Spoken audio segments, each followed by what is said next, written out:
A Tale of Two Cities by Charles Dickens. Book the Second. The Golden Thread. Chapter 8. Monseigneur in the Country. A beautiful landscape with the corn bright in it, but not abundant. Patches of poor rye where corn should have been. Patches of poor peas and beans. Patches of most coarse vegetable substitutes for wheat. On inanimate nature, as on the men and women who cultivated it, a prevalent tendency towards an appearance of vegetating unwillingly, a dejected disposition to give up and wither away. Monsieur the Marquis, in his travelling carriage, which might have been lighter, conducted by 4 post-horses and 2 postilions, fagged up a steep hill. A blush on the countenance of Monsieur the Marquis was no impeachment of his high breeding. It was not from within. It was occasioned by an external circumstance beyond his control, the setting sun. The sunset struck so brilliantly into the travelling carriage when it gained the hilltop that its occupant was steeped in crimson. "It will die out," said Monsieur the Marquis, glancing at his hands, "directly." In effect, the sun was so low that it dipped at the moment. When the heavy drag had been adjusted to the wheel and the carriage slid downhill with a cinderous smell in a cloud of dust, the red glow departed quickly. The sun and the Marquis going down together, there was no glow left when the drag was taken off. But there remained a broken country, bold and open, a little village at the bottom of the hill, a broad sweep and rise beyond it, a church tower, a windmill, a forest for the chase, and a crag with a fortress on it used as a prison. Round upon all these darkening objects, as the night drew on, the Marquis looked with the air of one who was coming near home. The village had its one poor street, with its poor brewery, poor tannery, poor tavern, poor stable-yard for relays of post-horses, poor fountain, all usual poor appointments. It had its poor people, too. All its people were poor, and many of them were sitting at their doors, shredding spare onions and the like for supper, while many were at the fountain, washing leaves and grasses, and any such small yieldings of the earth that could be eaten. Expressive sips of what made them poor were not wanting. The tax for the state, the tax for the church, the tax for the Lord, tax local and tax general were to be paid here and to be paid there, according to solemn inscription in the little village, until the wonder was that there was any village left unswallowed. Few children were to be seen, and no dogs. As to the men and women, their choice on earth was stated in the prospect, life on the lowest terms that could sustain it, down in the little village under the mill, or captivity and death in the dominant prison on the crag.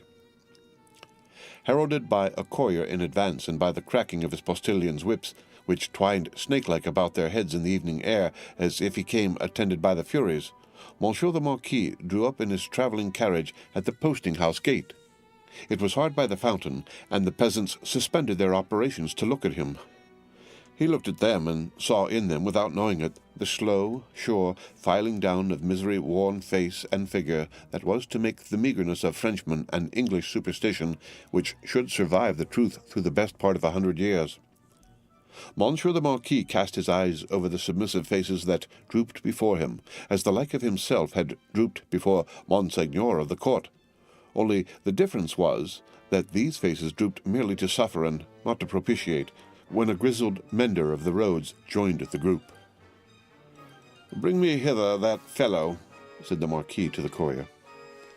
The fellow was brought, cap in hand, and the other fellows closed round to look and listen in the manner of the people at the Paris fountain. "I passed you on the road?" "Monseigneur, it is true I had the honour of being passed on the road." "Coming up the hill and at the top of the hill both?" "Monseigneur, it is true." "What did you look at so fixedly?" "Monseigneur, I looked at the man." He stooped a little, and with his tattered blue cap pointed under the carriage. All his fellows stooped to look under the carriage. "What man, pig? And why look there?" "Pardon, Monseigneur. He swung by the chain of the shoe, the drag." "Who?" demanded the traveller. "Monseigneur, the man." "May the devil carry away these idiots. How do you call the man? You know all the men of this part of the country. Who was he?" "Your clemency, Monseigneur, he was not of this part of the country. Of all the days of my life I never saw him." "Swinging by the chain, to be suffocated?" With your gracious permission, that was the wonder of it, Monseigneur. His head hanging over, like this." He turned himself sideways to the carriage and leaned back, with his face thrown up to the sky and his head hanging down, then recovered himself, fumbled with his cap, and made a bow. "What was he like?" "Monseigneur, he was whiter than the miller, all covered with dust, white as a spectre, tall as a spectre." The picture produced an immense sensation in the little crowd, but all eyes, without comparing notes with other eyes, looked at Monsieur the Marquis, perhaps to observe whether he had any spectre on his conscience. "Truly, you did well," said the Marquis, felicitously sensible that such vermin were not to ruffle him. "To see a thief accompanying my carriage and not open that great mouth of yours. Bah! Put him aside, Monsieur Gabelle." Monsieur Gabelle was the postmaster and some other taxing functionary united. He had come out with great obsequiousness to assist at this examination, and had held the examined by the drapery of his arm in an official manner. "Bah! Go inside," said Monsieur Gabelle. "Lay hands on this stranger if he seeks to lodge in your village tonight, and be sure that his business is honest, Gabelle." "Monseigneur, I am flattered to devote myself to your orders." "Did he run away, fellow? Where is that accursed?" The accursed was already under the carriage with some half-dozen particular friends, pointing out the chain with his blue cap. Some half-dozen other particular friends promptly hauled him out and presented him, breathless, to Monsieur the Marquis. "Did the man run away, dolt, when we stopped for the drag?" "Monseigneur, he precipitated himself over the hillside head first, as a person plunges into the river." "See to it, Gabelle. Go on." The half-dozen who were peering at the chain were still among the wheels, like sheep. The wheels turned so suddenly that they were lucky to save their skins and bones. They had very little else to save, or they might not have been so fortunate. The burst with which the carriage started out of the village and up the rise beyond was soon checked by the steepness of the hill. Gradually it subsided to a foot-pace, swinging and lumbering upward among the many sweet scents of a summer night. The postilions, with 1,000 gossamer gnats circling about them in lieu of the furies, quietly mended the points to the lashes of their whips. The valet walked by the horses. The courier was audible, trotting on ahead into the dun distance. At the steepest point of the hill there was a little burial ground with a cross and a new large figure of our Saviour on it.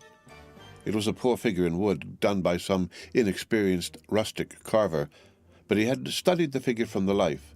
His own life, maybe, for it was dreadfully spare and thin. To this distrustful emblem of a great distress that had long been growing worse, and was not at its worst, a woman was kneeling. She turned her head as the carriage came up to her, rose quickly, and presented herself at the carriage door. "It is you, Monseigneur." "Monseigneur, a petition." With an exclamation of impatience, but with his unchangeable face, Monseigneur looked out. "How then? What is it? Always petitions." "Monseigneur, for the love of the great God, my husband, the forester." "What of your husband, the forester? Always the same with you people. He cannot pay something?" "He has paid all, Monseigneur. He is dead." "Well, he is quiet.